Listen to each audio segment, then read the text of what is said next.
The Lord be with you. And also with you.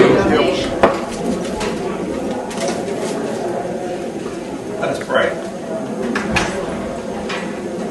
Gracious and ever-loving God, Father of the generations, knower of what is to come, supporter of all that is, we ask that you be with us now as we contemplate the future of your church, which ultimately rests in your hands, not ours. In Christ's name. Last time, as you recall, go to the first slide,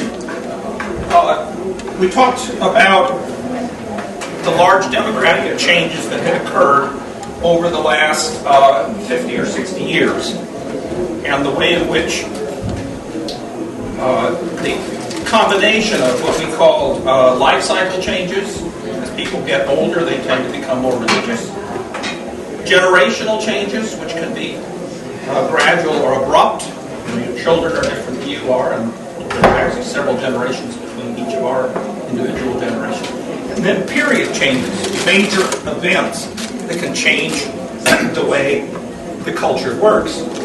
And we talked particularly about the shock of the 60s and the aftershock of the rise of the religious right, and the second aftershock, which was the developments that have started about 1990 and are going into the present, with a great increase in the number of young people who self-identify with no religious tradition, and various other changes. Go to the next slide. This week we're going to be talking about switching, conversion, and outmarriage or intermarriage.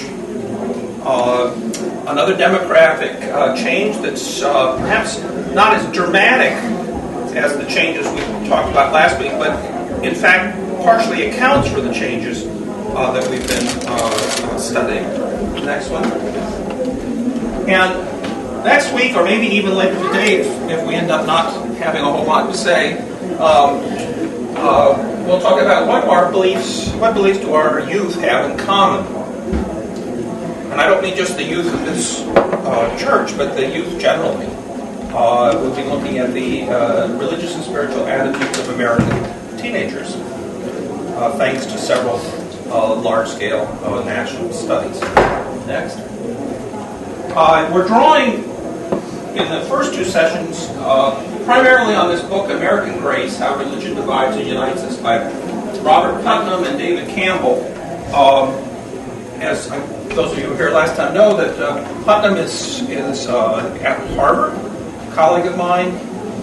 He is known for his book, Bowling Alone, which in the title itself encapsulated an important shift in American association, where we're bowling as much as we ever were before, but we're not bowling in leagues, we're bowling alone.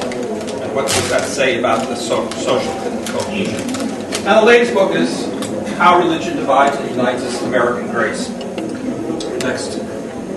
Now, to just summarize very briefly what we talked about before, there's been a dramatic change at two inflection points in the last 50 or 60 years. This somewhat complicated chart is based on subtraction, so you have to think back to your elementary school. You're taking the church attendance of your parents, or the parents of the students of a particular generation, when they reached adulthood in the 30s, the 40s, the 50s, 60s, and so on.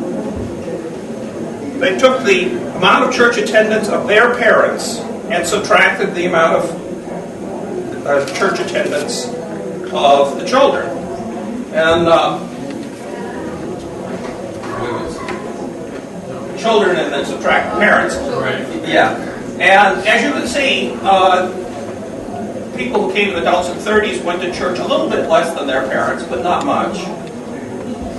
People came to adulthood in the 40s, quite a bit more, less church attendance than their parents. The 50s was this very unusual period where everyone went back to church, where Eisenhower famously commented that America is built on religion, it doesn't matter which one. And then there's this huge change with the first shock. The baby boomers come to adulthood. How many pre-baby boomers here? People born before 46? About a year. Yeah, well, still pre. And how many baby boomers? How many post-baby boom? Do we have any millennials?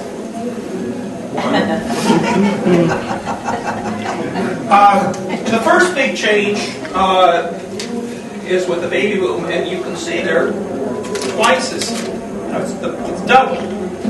Then there's a little variations. The 80s is a little slightly. And then there's another great big one that starts in the 1990s. And we talked last time about some very important social changes that may account for this, for each of these. This first one, as you recall, is due to what? That's the baby boomers, but what is the big period change? Well, World War II. Yeah, it's the 60s. yeah. I mean, our generation is made by the 60s, the long 60s. They really go into it's sort of everything from civil rights to women's liberation, the Vietnam War, Prague Spring, the assassinations, hippies, Woodstock, sex, drugs, revolution, right? And then there's a reaction against that, and we have the rise of the religious right. And what are the two big wedge issues that they bring up? Abortion and gay rights. And I mean, there are other issues, of course, as well, but those are the two sort of signature issues. As a caricature, you might say that the 60s produced the libertines, and out of reaction, the prudes moved in. And then, what happens with the next big one?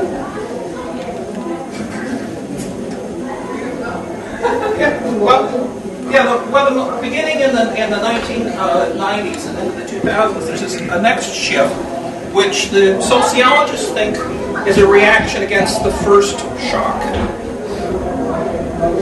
Remember, if you were a pollster like Gallup, who's been doing this since the 30s, and ask people what is their religious, how often they go to church, and then what is your political affiliation.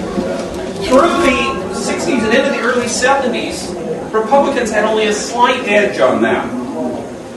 In other words, you had many Democrats, especially working class Democrats, Catholics, who were going to church regularly, attending Mass. But with the rise of the religious right and these two wedge issues, by the late 80s, there's a very strong identification between frequent church attendance and the Republican Party. That we have the remarkable case that people who are liberal and going to church are more likely to quit going to church than they are to change their politics, and vice versa, which has not been true in most of American history. And then what happens is this major. This is summarizing what we did last time.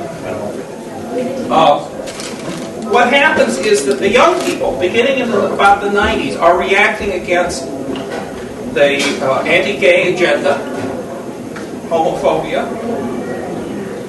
As I mentioned, according to surveys right now, the most conservative young people today have a more liberal attitude about gay marriage or gay adoption than the most liberal did in 1980. This is an incredible change. And the close tie between this anti-gay political agenda led to a reaction. The other thing is a reaction against conservative politics. Isn't the fall of the Soviet Union a pretty big factor? So we're a lone superpower now? Yeah, the fall of '89 with the end of the Soviet Union breaks up actually the Republican coalition in important ways. The thing that held together the three parts of the Republican coalition, which tended to be religious conservatives in the South and some parts of the Midwest, the business conservatives, and the libertarian conservatives, which were either in New Hampshire or out in the West Coast, was fear of communism. And that collapses, and what does the Republican Party use as the way to hold this coalition together? You know? Abortion is part of it, but it's Clinton. Clinton provides a very nice rallying point, especially with his sexual and other adventures. Now, we're talking about in very broad terms. Remember, you are not a statistic. We're talking about generalizations and correlations. This is more complicated than I'm making it. But these are the sort of big trends. The other thing that's interesting is if you look at abortion, which is the other major wedge issue, what happens to abortion? It goes from being you're either for it or against it, and a wedge issue. Most people today are somewhere in the middle. That is, it's become a lot more complicated, much more gray issue. The great majority of the American population says abortion should remain legal but rare. And there's all these qualifications on when it should occur and so on. And this is another change. And so one of the interesting speculations, and it is just that, a speculation, of these two sociologists, is that the two wedge issues are losing their salience. Because as the young people move into adulthood and control of society, they're not going to worry about gay marriage or gay adoption the way their parents did. That doesn't mean there won't remain some opposition, but it's likely to be like in the 20% range. And abortion is not going to have the same salience because there seems to be a convergence towards it being legal but seldom, hemmed in with certain restrictions. And so one of the questions is the close tie between religion and conservative politics going to loosen again? We don't know. That's the background from last time. Let's go on now to the topic for today. Switching, conversion, and outmarriage or intermarriage. Marriage. Does anyone know what this is here? No, It's a baptismal font. I mean, a baptismal. No. It's Jewish, yes. What is it? A mikvah. Yeah, mikvah. That's where a woman who is converting to Judaism goes down, and there's a very elaborate procedure. Here we have baptism, serial baptism. This is the title on this one is my Jewish Episcopalian Shinto wedding. Next. One of the things that's happened in America, to a much greater extent than elsewhere in the Western world, is in recent decades, is intermarriage. Now, it used to be intermarriage meant in the Midwest, or where Linda grew up, she's left now, it was a Norwegian marrying a Swede. That was considered highly suspect. And Linda is a product of a mixed marriage in that way. Even more resistant was what? Catholics. Yeah. That was not much done. People, felt badly about that. That was the Catholics' fault. That was the Catholics' fault. Well, I don't know about that. Prejudice seems to, or maybe good reason. I don't know. How many here are products of the mixed marriage? Okay, how many of you have children in the mixed marriage? Yeah. Okay, all three. Yeah. I'm getting ahead of myself. Let's just talk about people departing a particular tradition or moving to another one. One of the key things that has happened recently is that denominational identity does not have the same hold as it used to have. Some people claim that's because we're in a consumerist society and religion becomes something one consumes, a lifestyle choice. There's some truth to that, but there are probably more important sociological reasons why this is changing. Most of our forebears came from countries where there was only one religious tradition, or perhaps two. And what would the two be? Catholic and Protestant Catholic. They didn't always get along very well with each other. Although my field, which is the 16th century, we found that in a few cities that, because of political reasons, were both Catholic and Protestant, there still was a fair amount of at least sex, if not marriage, going on between human beings being human beings. But here is looking at people who switch. That is, of all respondents whose parents were in a given religious tradition, what proportion have left that faith or rarely attend that service? So Mormon, about 25%. Have left, and another, 10 or 15 don't attend much. Now, the two that are kind of most striking are Jewish.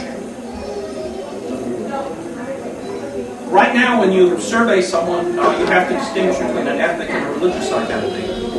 Most people who ethnically identify as Jewish do not identify as religiously Jewish. And that has an interesting history that if we have some time we can explore. The Catholic is quite striking. Look at how many Catholics have left.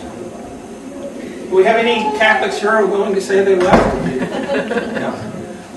It's very common, not so much at this church, but where Pastor Opterbeck served before in Virginia, that over half the congregation was Catholic that became Lutheran.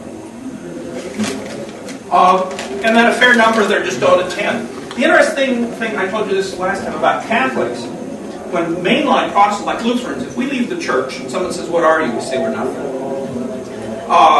As a general rule, statistically speaking. When Catholics leave the church and don't attend Mass, and they're asked what they are, they say they're Catholic. So that's a fair number that's left. And actually, this was done in 2006. We've had enough happening that the percentages are probably higher. And then, of course, this is us. As I joked in a sort of not very funny, we joined the Mainline just in time for the Mainline to decline. Next. Here's another way of looking at this.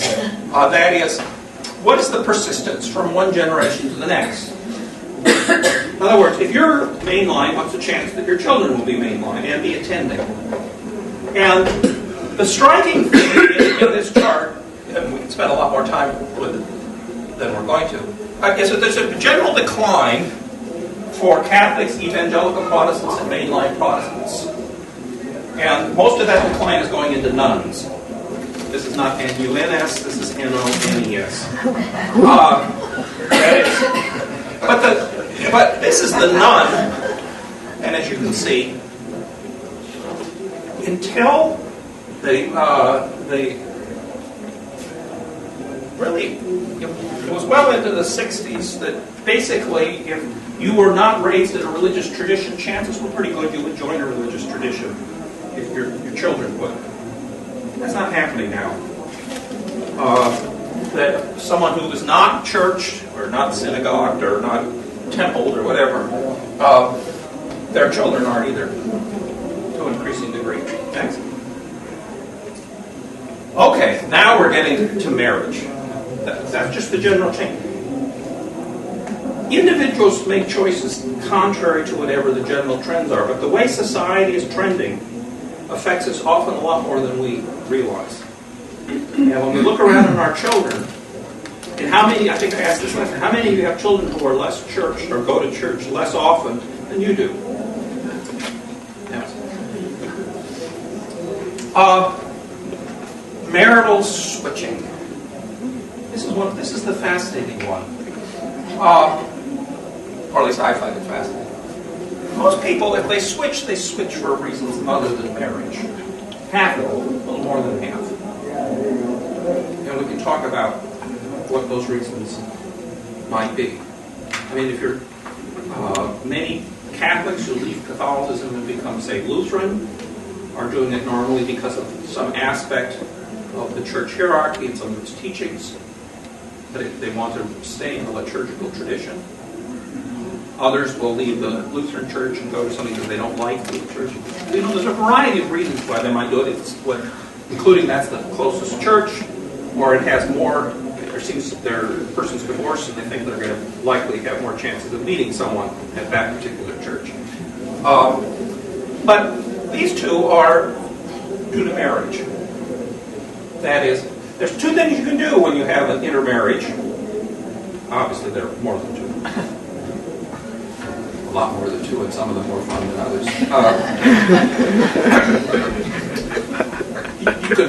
You can one can switch to the other's religion, or you can both go to a third, including none. And as you can see, this is a fairly substantial portion. Next. Are there any updates beyond 95 coming that would indicate that's continuing, or is there any dramatic shifting that you know of? Not that I'm aware of. It's the General Social Survey is the source of this data, and unlike some others which have been done more recently. All right, here, intermarriage becomes more common over time. Here, the 1910s all the way to the 1990s. This is intermarriage. See, it's at 50% now. Jews have been involved in intermarriage now at over 50% for several decades.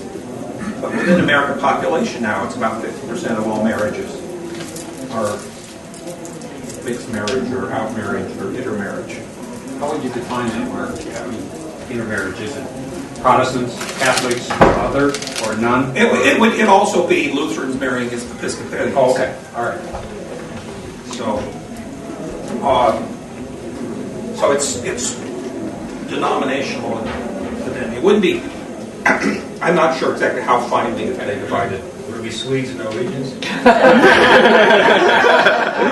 not counting this, but it should count. That's sure you betcha. And interestingly, this is the percentage where they marry, but they each remain in their own tradition. Next.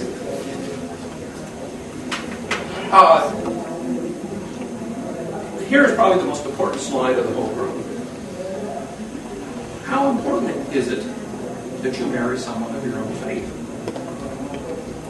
Now, if you were growing up in Germany or in Norway, this would hardly be an issue. Why? No choice. Actually, in Norway, you have a more conservative and a less conservative Lutheran church, so there actually was a choice, and it often caused problems. But generally speaking, your religious tradition was what sociologists call ascription. You were born in this country, you would be X. But when they came to America, there was this tremendous mixing from a whole range of traditions. Now, initially, why did all the Lutherans essentially, in the second wave, go to the upper Midwest or to the east or the West Coast instead of other places? There were other Lutherans already there. Someone was stupid enough to stop in South Dakota. Suddenly, you had lots of Lutherans in South Dakota. Someone got stuck halfway. I wasn't here today. That's not fair, but maybe North Dakota. Wagon wheel fell off. There we go. So basically, people would group together, and then they would intermarry. They would marry within their own group. Lutherans, for example, are not, for a long time, didn't get along very well of different Lutheran traditions. You can go to various towns in the Midwest, and you'll find a Norwegian Lutheran church on this corner, a German Lutheran church on this one, another Norwegian, because the Norwegian always divided, and then a Catholic church. And or your Swedish Lutheran church, and the folks didn't have, it's like the Jets and the, what are they, the Sharks, and whatever you do, you didn't cross over that line particularly. I mean, Garrison Keillor, some of his humor is still based on that. But that's changed over time. These are two different surveys, but the trend is the same. People who came to adulthood in the 1940s versus the 1990s, 80s and 90s, see it less and less important that they share faith. Why? Why do you think? Because people spread out far from their families and, live one cross country, whatever, instead of in their communities. So people didn't have their home church to go to, and maybe in a city, who knows what you did. College or whatever, but you're not in nice little communities. Yeah, so part of it is just that you're all mixed up. Faith is becoming less important. That's a real interesting argument, because the question is the causal direction. Do you marry those people of the same faith because those are the ones that are around you? Or do you marry them of the same faith because faith is important?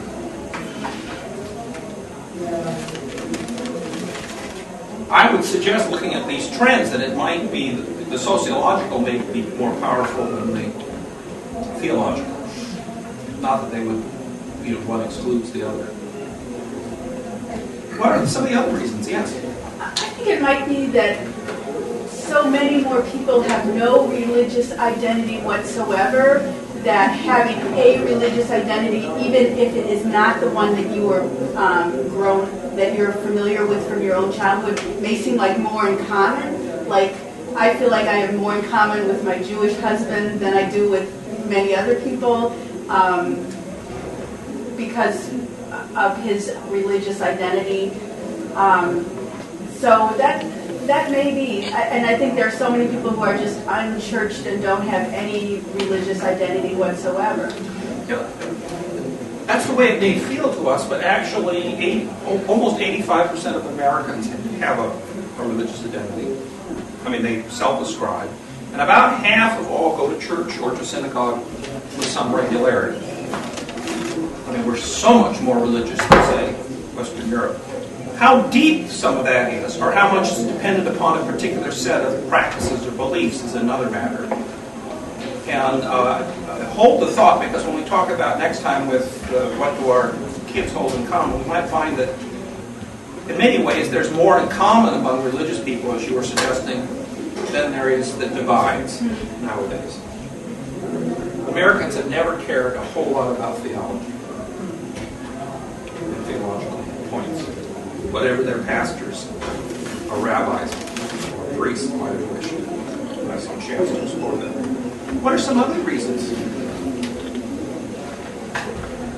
We talked about opportunity. We've talked about decline and conviction that it's really important. We're not as worried about our marriages being successful. That's true. Yeah, marriages statistically don't do too well. Second marriage is a lot better than first. What are some others? When you think of, how many of you have kids who are have intermarried? Did they worry about it, to your knowledge? No. Never went to church ever. No. Did they talk about it at all? Did they worry at all? They talked about it? I was talking to Pastor Opterbeck this week. Being very careful to separate. As a friend. As a friend. And I go to breakfast once a week. And he commented, I told him that this is what I'm going to be teaching, and he said that in his premarital counseling, or marriage counseling, I didn't call it premarital because that was already going on, but marriage counseling. He said that only maybe no more than a third of the folks that where there was an intermarriage going on had seriously thought about it or about what they would do with the kids. What do you do with the kids? Nothing. What? Nothing. Generally, nothing unless you come to an agreement about what going to church together. I think. What other? Well, our daughter just, her husband wasn't doing anything about it and getting them baptized. He's Catholic and she's Lutheran, and she just decided she was doing it. So she went to the Lutheran church and had them baptized and kept going to church. I think in our case they get baptized because the grandparents really Yeah. Two of our kids have agonized about it. One of them baptized her daughter in the kitchen sink to fight this the tradition that was on the other side of the family. None of them go to church. And the other one kept thinking she would do it, but thinking that she would take her kids to church, but was very unsatisfied with the church we visited together and has never tried any others. I think it's probably because she's so swamped. And to do more and more things, just the energy isn't there. Yeah. My kids were both go to church. I mean, they're pretty good. But it's the mother. If they both married to Catholics, it's the mother that wins out with the children. Mother wins out with children. Do you have any counter expectations here? I think that's probably true. For a large degree. Linda? I think in general that's true, although I have a number of friends who married Jews and made a decision. The decision was made that there was an important reason to raise the children as Jews. And we have some friends in Tian's confirmation class who were being sort of either dividing up boys and girls, or literally, okay, the girls will do this, the boys will do that, or trying to do some merge thing. One of Tian's confirmation partners was also, and in the end wasn't confirmed. He was bar mitzvah. But that was kind of. Yeah. We have actually 2 children married. Can you hear in the back? We have our daughter married a Catholic from Africa, and he was very strong in his faith, and she was, I would say, it was not that important to her. And so she had grown up Protestant, obviously, and she switched and became Catholic. She did not become Catholic, I'm sorry, but she's raising her child in the Catholic Church, which means they go to church on Sundays together. Meanwhile, father has left the family, so she's staying there, which surprises us. Then we have a son-in-law who grew up Catholic, and he married our daughter. And she was, of our 3 children, the most involved in the church, the strongest in the church. He chose to be married in the Lutheran church, which was a big deal. He wouldn't even tell his mother until they came here to get married. and at that point she realized, yes, her son was going to the Lutheran church. They were very active in that church. Then they moved west. In California, church is kind of like, okay, you don't want to own up to the fact you go to the church. Then they moved to the Midwest, where everybody goes to church. And they became involved in a community church, I guess you'd call it. One of these big mega churches. And their children became very active, not very active, but very interested in that, and they seemed to love it. And so now they're actually in a Baptist church. I think the Baptist church. They moved from Indiana to Illinois. And in Illinois, there was no new church like that. And so they loved the feel of the Baptist church. And they're there because it keeps the children thinking about church and being active in the church and feeling that's a place of participation. That is an illustration of something that until recently, so they're actually an exception right now. For a long time, even people who were would not affiliate with a church would join a church for at least during the time when their children were young, because the feeling was it was good for the children to be exposed. That's not happening. That's where the nuns, instead it's the Final Four or whatever. Other stories are. Don't you think geography plays a role? Oh, it's huge. It does. In fact, that's again another sociological point. What the larger community is doing in many ways shapes what you will do. So that if you're in the West, especially if you're in the Northwest, Washington State or something, which has a very low church population, it's pretty easy to let it slide. If you're in the upper Midwest, it's pretty difficult. And if you're in certain parts of the South, it would be nearly impossible without causing all sorts of social problems. So the surrounding community makes it a big difference. Some find that it's just not worth the struggle to fight against the sports league schedules for the kids. The sports. One of the interesting. I'm a historian by training, and one of the interesting things that we know about Europe was that once the Sportsvereine, the sports clubs, were developed in Europe, especially in Germany and in England, the men all dropped out of church. The women continued to go to church, and the men went to the sports club. And so the religious tradition in England and Germany was carried by the women for the last couple hundred years. And also, with more of the men working outside the home, the development of the cult of domesticity, where women were supposed to work within home, and the new views of what women were, and women are more spiritual, blah, blah, blah. Those changes played a role too. Yes? I think it's interesting that my grandparents' generation, their religious, their faith is their identity. That's who they are. My generation, it's if you have a religious persuasion, it's just a characteristic. It's not an identity. There's a huge difference there. Yeah, but when you think about young people now for a minute, not us. Most of us are not young people. We have a few. All internally young. Eternally young. Young people try to they're interested in fitting in, getting along, and figuring out what their identity should be in this world. And they are in a very pluralistic world, in a highly conflicted world. And under those pressures, things that are going to divide one from another tend to be minimized. We'll have chances when we talk about religious beliefs next time to explore that further.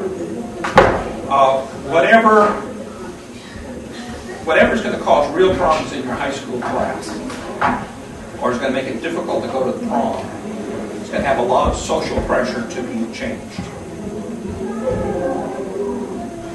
But hasn't government taken over some of the role of religion?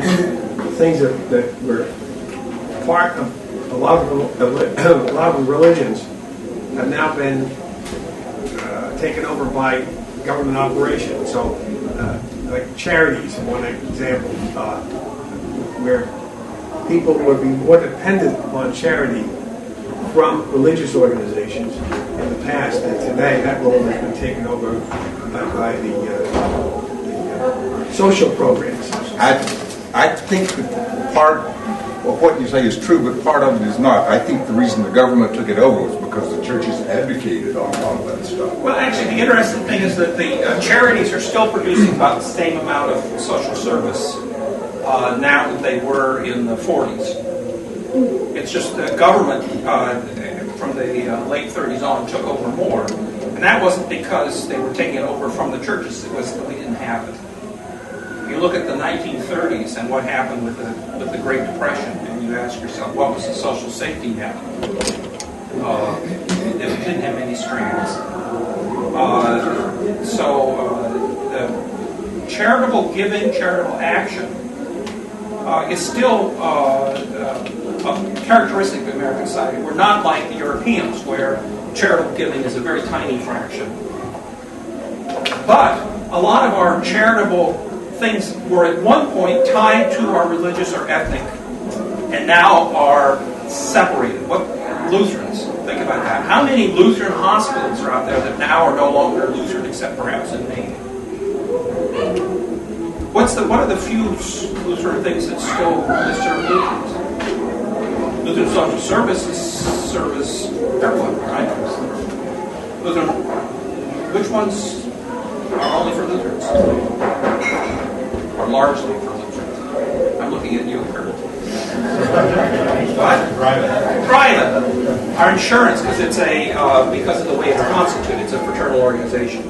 So the point is a good one, that the churches, these organizations are still dependent upon giving. They're still not for profit, although they get a lot of government money if you're a health organization. But they used to be ethnic. And that's also Good Samaritan, which is the housing for Lutherans, which is now sort of more generic. Next. What about nursing homes? Yeah, nursing homes, that's another one. They have to get on being just Lutheran in order to get certain things. Well, support that they want. Just as with colleges, for example, our Lutheran colleges, the reason St. Olaf or Concordia is much more Lutheran than, say, Gettysburg or Muhlenberg is not because we're more virtuous, it's that we have a lot more Lutherans living nearby. You know what the most popular Jewish college is in the Middle Atlantic region? Boston University. What? Boston. No, well, that's a good guess, but it's not. Muhlenberg. Over a third of the student body is Jewish. Isn't that amazing? Okay. Opposition to intermarriage. That's declined quite a bit. Mormons, not surprisingly, feel strongly that someone should marry a Mormon, and if they marry someone who's not a Mormon, there's tremendous pressure for that person to convert. The Jewish group feels strongly that it should, a subset of it does. In practice, it doesn't. And one of the problems with the mother taking the lead is that in certain forms of Judaism, that's very difficult because the Jewish religious tradition has goes through the maternal line.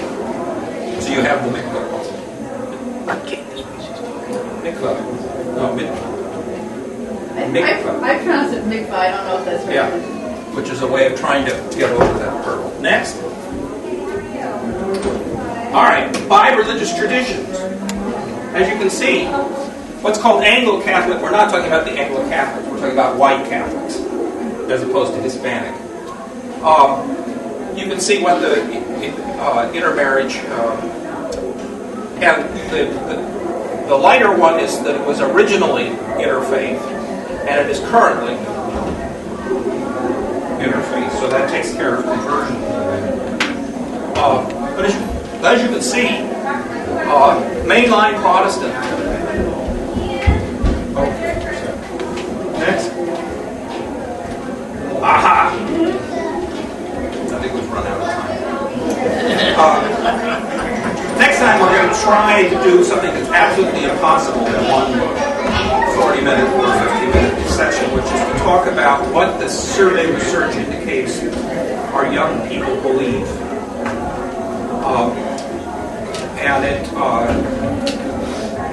And it's very much tied to what you believe and getting along with each other.